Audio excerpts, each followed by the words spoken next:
નમસ્કાર, સવારના 11 વાગ્યાના સમાચાર સાથે હું છું માનસી સોની। નર્મદાથી સમાચાર, જ્યાં સરદાર સરોવર ડેમની જળ સપાટીમાં સતત વધારો થઈ રહ્યો છે।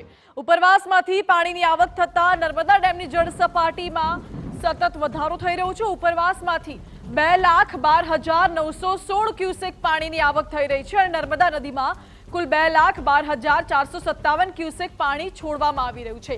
હાલ નર્મદા ડેમની સપાટી 135.67 મીટરે પહોંચી છે અને ફરી નર્મદા ડેમના 15 દરવાજા 1.9 મીટર જેટલા ખોલવામાં આવ્યા છે અને પાણી છોડવામાં આવી રહ્યું છે। વડોદરા, ભરૂચ અને નર્મદાના 42 ગામોને એલર્ટ કરવામાં આવ્યા છે। નીચાણવાળા વિસ્તારોમાં લોકોએ અવરજવર ન કરવા, નદીના પટમાં અવરજવર ન કરવા તંત્રએ સૂચના આપી છે।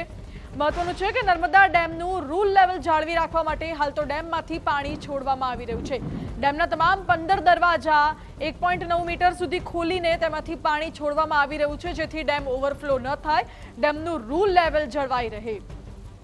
મહત્વનું છે કે ઉપરવાસમાંથી સતત પાણીની આવક થઈ રહી છે। એક તરફ ભારે વરસાદ અને એક તરફ પાણીની આવકને પગલે ડેમ ઓવરફ્લો ન થાય, ડેમની સપાટી હાલ ભરાવાના આરે છે, એટલે રૂલ લેવલ જાળવી રાખવા માટે ડેમમાંથી પાણી છોડવામાં આવી રહ્યું છે।